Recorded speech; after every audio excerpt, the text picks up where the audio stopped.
할렐루야. 오늘 제목은 솔로몬의 어리석음이라고 붙였습니다. 좀 이상하죠? 솔로몬 하면 어떤 생각이 듭니까? 지혜의 왕. 지혜라고 하면 그 지혜의 대명사가 솔로몬인데 어리석음이 뒤에 붙었어요. 그런데 이 솔로몬 역시도 연약한 인생, 죄와 무관할 수 없는 연약한 인생임을 우리가 알게 됩니다. 왕이 되자마자 자신의 연약함과 부족함을 알고 하나님께 지혜를 구했습니다. 그것이 너무 하나님을 기쁘시게 했죠. 그래서 하나님께서는 솔로몬이 구하지도 않은 이 부귀와 영화까지 솔로몬에게 선물로 주셨습니다. 그렇게 처음은 아주 아름답게 정말 좋은 모습으로 시작했던 이 솔로몬이 세월이 흘러서 변하기 시작했습니다. 하나님만을 의지하고 왕의 일을 했던 그 솔로몬이, 너무도 지혜로웠던 솔로몬이 이 어리석은 선택을 하게 되는 것이죠. 그래서 하나님과 간격 없는 동행의 삶을 살았던 이 솔로몬이 하나님과 조금씩 거리를 두게 되었던 것이죠. 잠언 9장 10절에 보면 여호와를 경외하는 것이 지혜의 근본이요 거룩한 자를 아는 것이 명철이니라, 그렇게 말씀하고, 잠언 1장 7절 여호와를 경외하는 것이 지식의 근본이거늘 미련한 자는 지혜와 훈계를 멸시하느니라, 이렇게 기록이 되어 있습니다. 이 말을 누가 기록한 것이죠? 네, 솔로몬이에요. 솔로몬이 기록한 글입니다. 그래서 솔로몬이 자신의 아들을 교육하기 위해서 기록한 잠언에 있는 말씀인데, 아마 이 미련한 자, 지혜롭지 못한 자는 자신을 생각하고 쓰지 않았을까라는 이런 생각을 해보게 됩니다. 그가 지혜로웠던 때 쓴 것이 아니라 훗날을 돌아보며 썼던 것이기 때문에 자신의 어리석음을 드러낸 것이 아닌가, 이런 생각을 해보게 되는 것이죠. 여러분, 하나님을 경외하는 것이 지식과 지혜의 근본입니다. 다른 것이 없어요. 하나님을 경외하지 않고 우리 안에 채워두는 지식과 지혜는 마치 모래 위에 지은 집이나 마찬가지입니다. 그냥 무너져 버리고 멸망에 이르게 되는 것이죠. 여러분들, 우리는 기대했던 소망을 두었던 그런 지도자들이 몰락하는 것을 너무도 많이 봐왔습니다.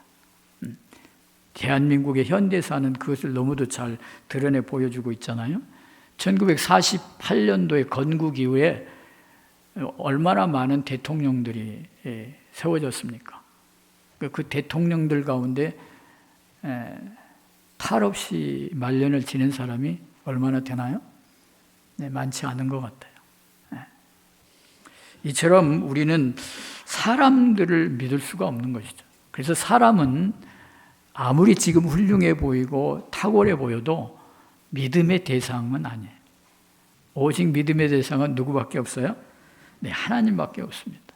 마치 그런 것처럼 솔로몬은 처음에 아주 탁월하게 훌륭한 모습으로 시작을 했지만 솔로몬도 다른 사람들과 마찬가지로 똑같은 어리석은 그런 실수를 하게 되는 것이죠.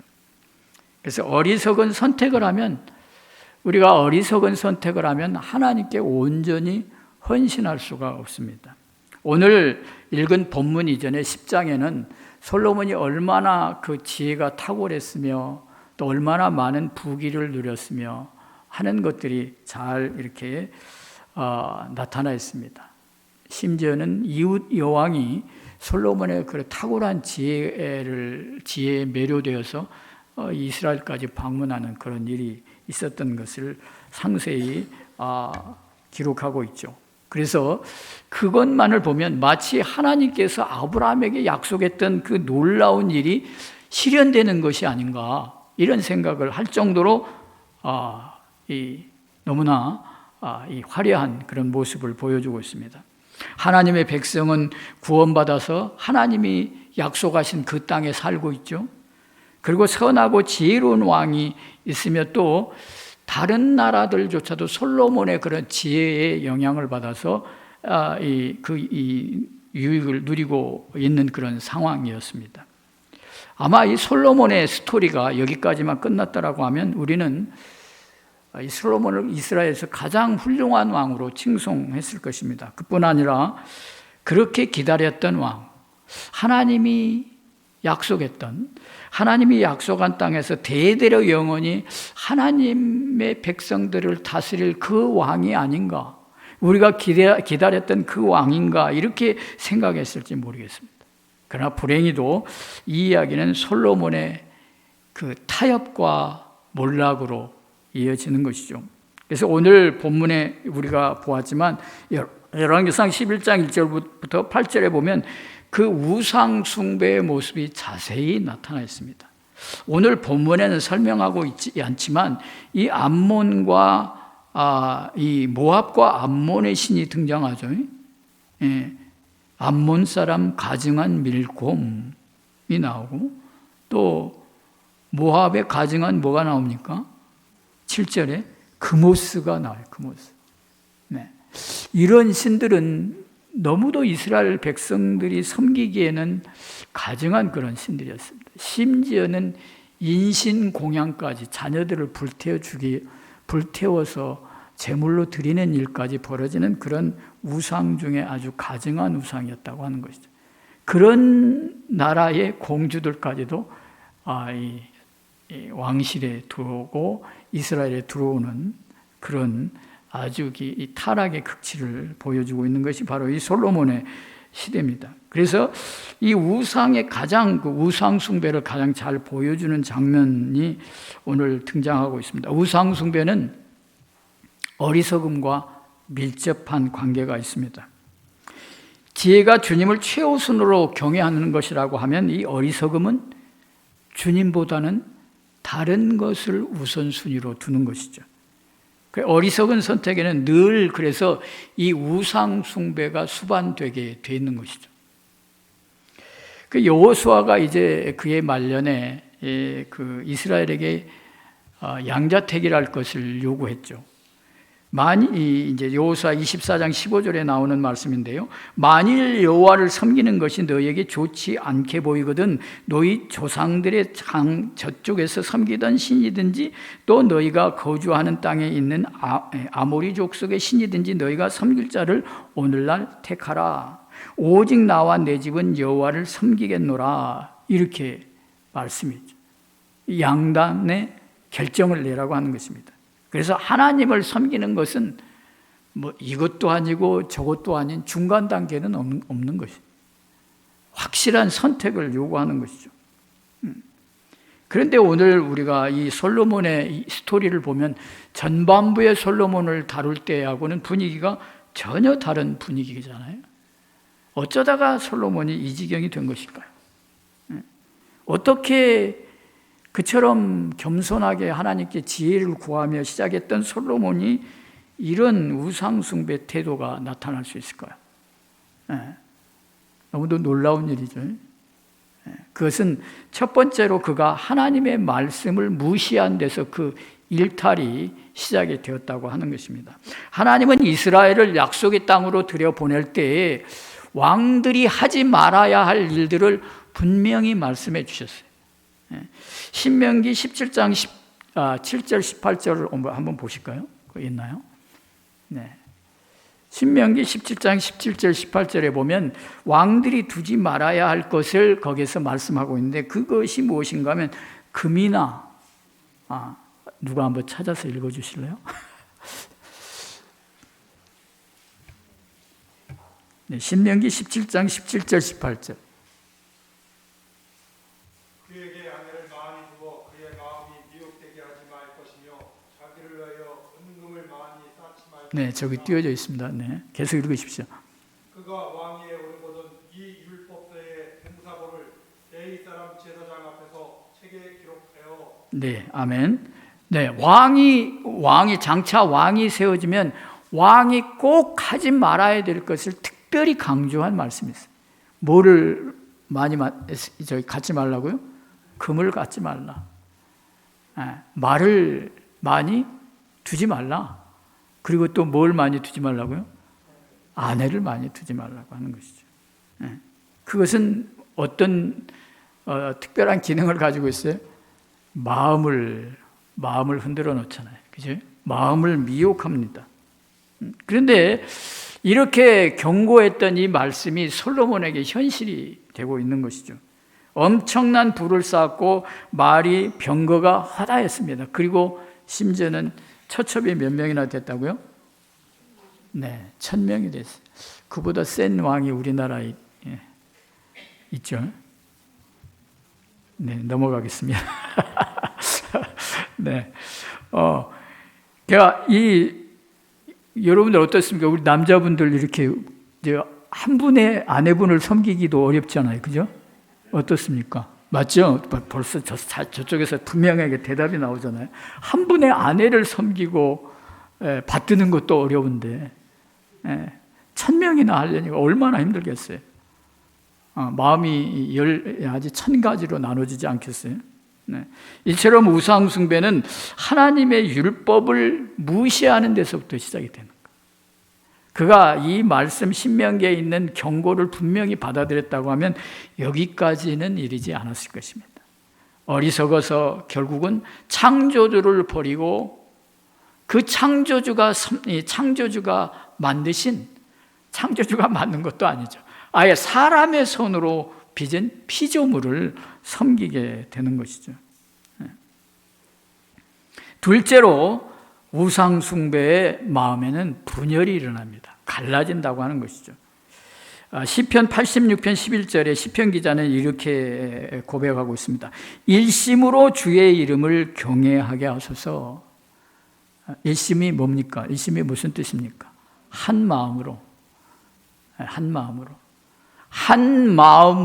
하나님을 섬기지 않으면 온전히 하나님을 섬길 수 없다고 하는 것을 그가 안 것이죠.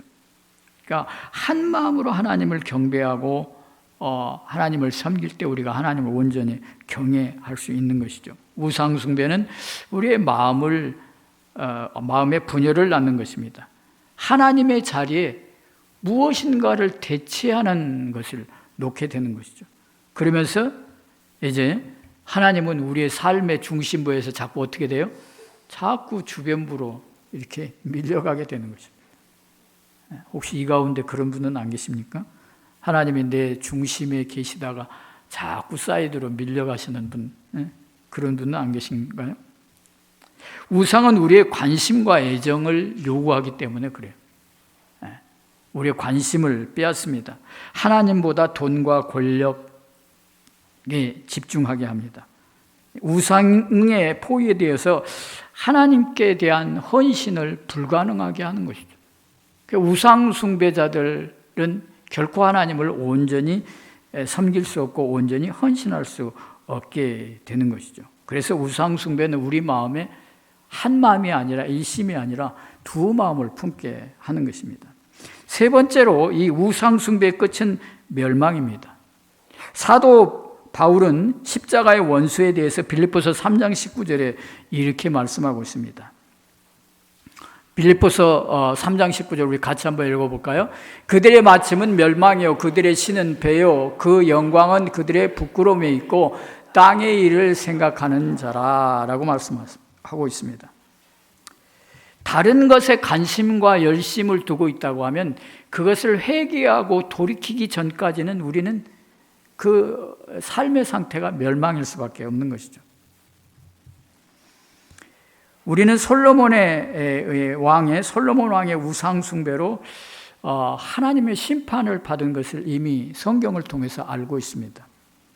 하나님은 그의 욕망 가운데 버려두셨고 이스라엘은 그 고통을 겪어야 했습니다. 우상 숭배는 우리에게 좌절감을 줄 뿐만 아니라 우리를 결국 멸망으로 몰락으로 이끌어가게 되어 있다고 하는 것입니다.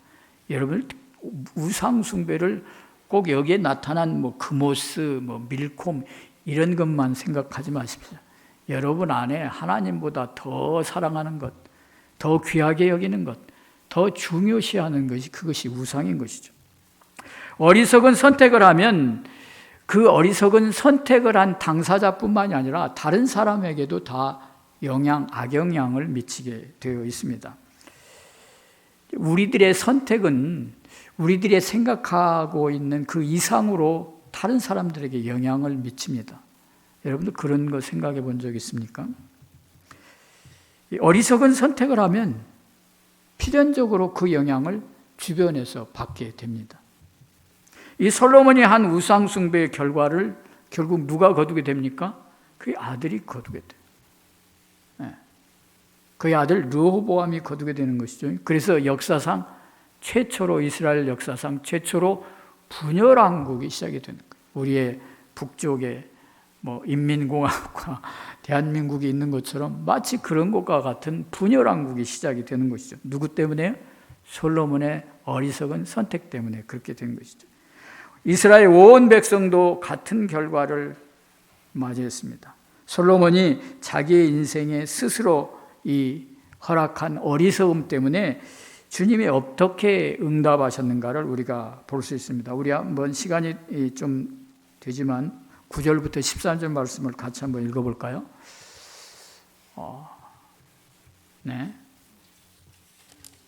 9절부터 13절 말씀 우리 함께 읽어보겠습니다. 솔로몬이 마음을 돌려 이스라엘 하나님 여호와를 떠남으로 여호와께서 그에게 진노하시니라. 여호와께서 일찍이 2번이나 그에게 나타나시고 일에 대하여 명령하사 다른 신을 따르지 말라 하셨으나 그가 여호와의 명령을 지키지 않으므로 여호와께서 솔로몬에게 말씀하시되 내게 이러한 일이 있었고 또 내가 내 언약과 내가 내게 명령한 법도를 지키지 아니하였으니 내가 반드시 이 나라를 내게서 빼앗아 내 신하에게 주리라.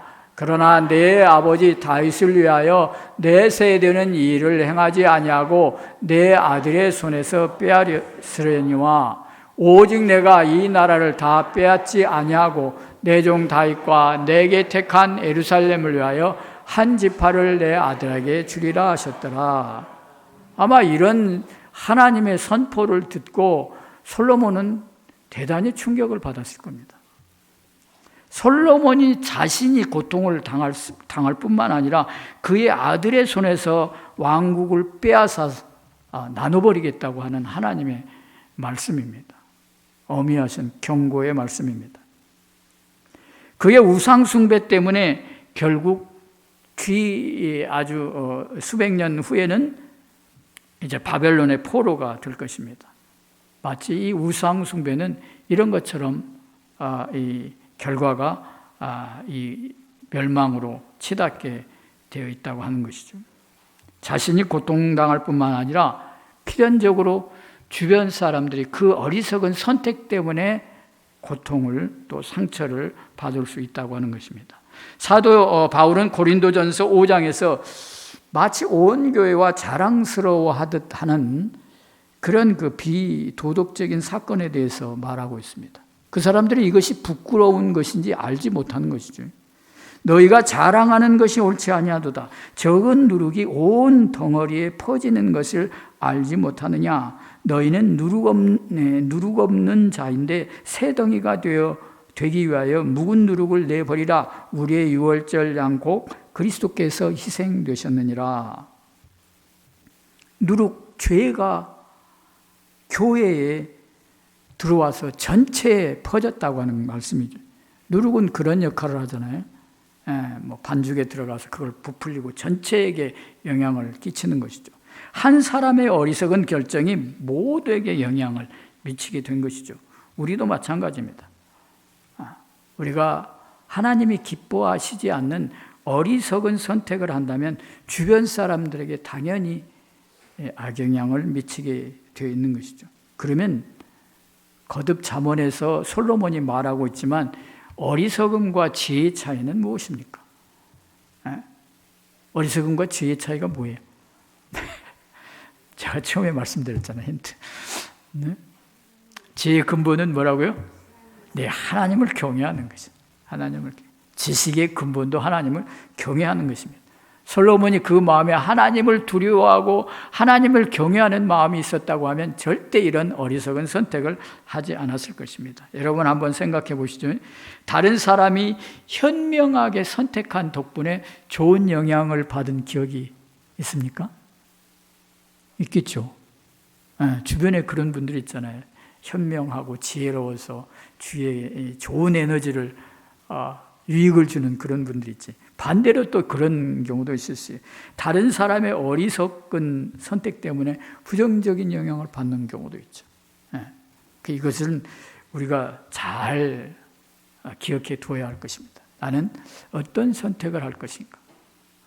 어리석은 선택을 할 것인가? 지혜로운 선택을 할 것인가? 그 기준이 뭐라고요? 하나님을 두려워하는 데 있다라고 하는 것입니다. 하나님을 두려워하는 데. 세 번째로 가장 지혜로운 왕도 더 큰 지혜가 필요하다고 하는 것이죠. 그 누구보다도 지혜롭고 그 주변 나라들까지도 다 칭송했던 이 솔로몬, 지혜로웠던 그 솔로몬에게도 참 지혜가 필요했다고 하는 것입니다.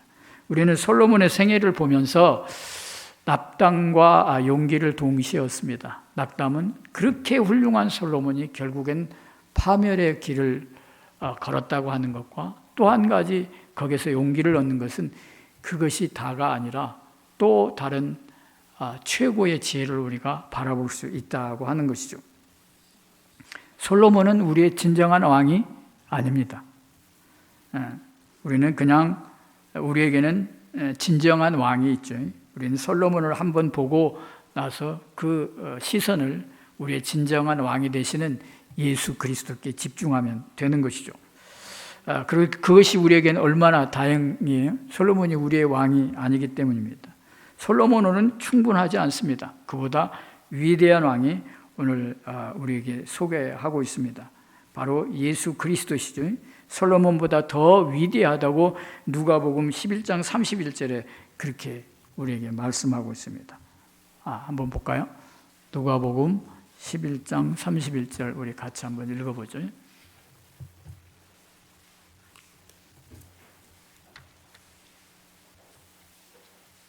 네, 같이 한번 읽어볼까요? 시작. 심판 때 남방 여왕이 일어나 이 세대의 사람을 정죄하리니 이는 그가 솔로몬의 지혜로운 마음을 들이려고 땅끝에서 왔거니와 솔로몬보다 더 큰 이가 여기에 있으며. 아멘.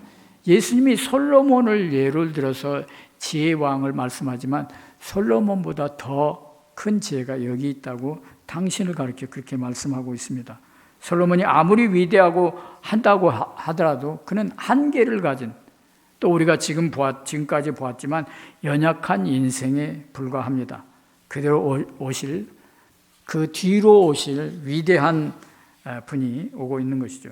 한때는 지혜로웠다가 어리석어져 버린 이 솔로몬과는 달리 예수님의 지혜는 어떻게 살아야 할지를 우리에게 보여주고 또 그 예수님 자체가 우리의 생명이 되십니다.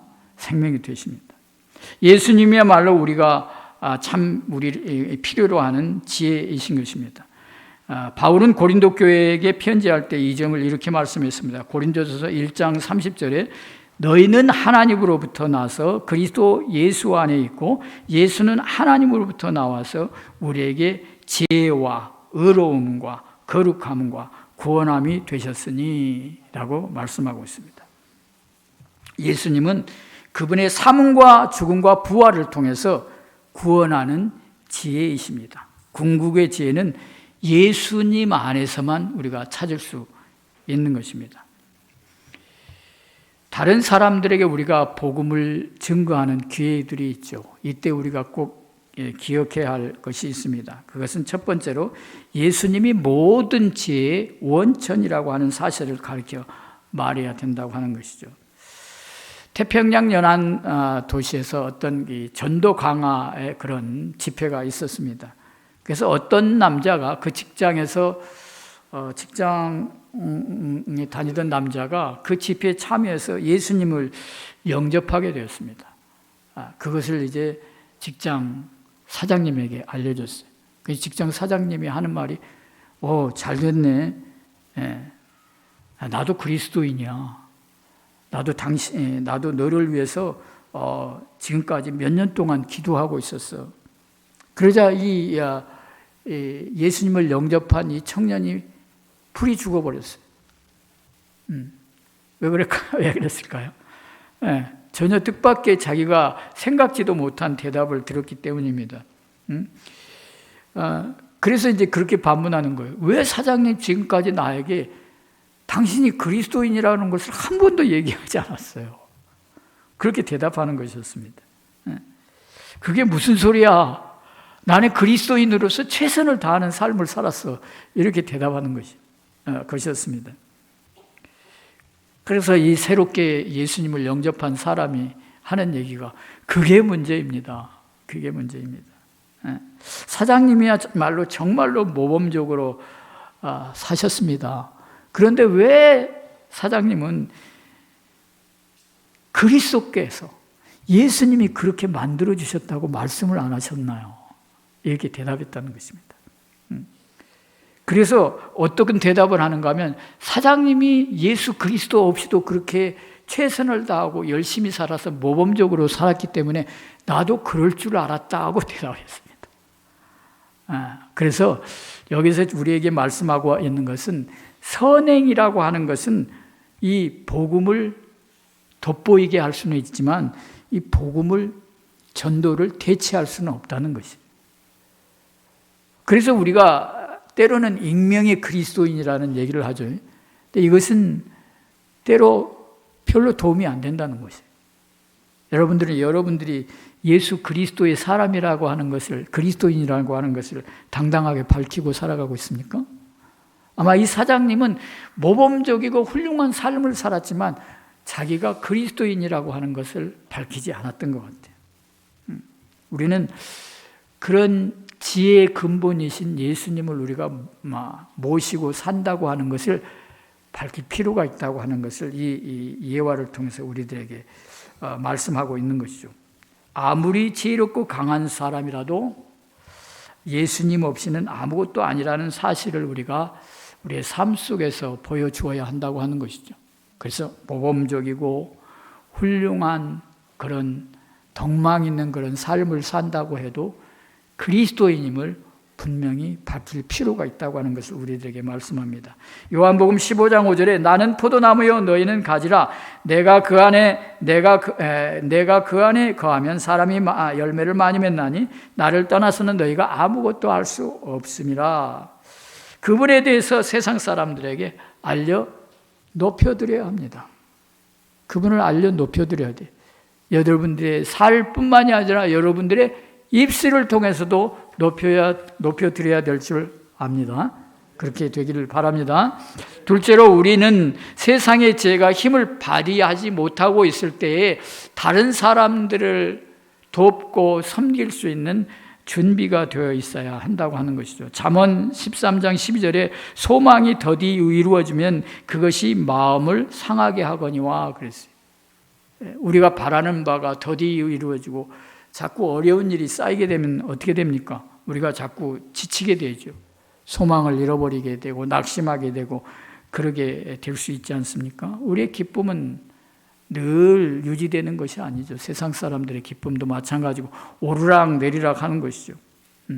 그래서 어떤 사람이 건강에 대해서 굉장히 중요시하고 그런다고 하면 좀 내 몸무게가 늘어나면 걱정하게 되겠죠. 그리고 어떤 병이라도 들게 되면은 굉장히 다른 사람들보다 더 그것을 크게 느끼게 될 것입니다. 큰 문제점으로 알게 될 것입니다.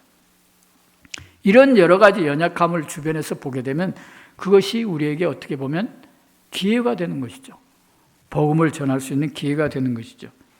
효과적으로 전할 수 있어요. 그래서 어떤 곳에 복음이 더 유효하게 증거될 수 있는가 하면 병원, 또 낙심된 자, 실패를 만난 자, 이런 자들에게 더 훨씬 이 복음이 효과적으로 증거될 수 있는 것을 여러분들 경험하실 것입니다. 그것은 자신이 자신 스스로를 더 이상 믿을 수 없는 상태임을, 믿음의 존재가 아님을 깨달았기 때문에 그런 것이죠.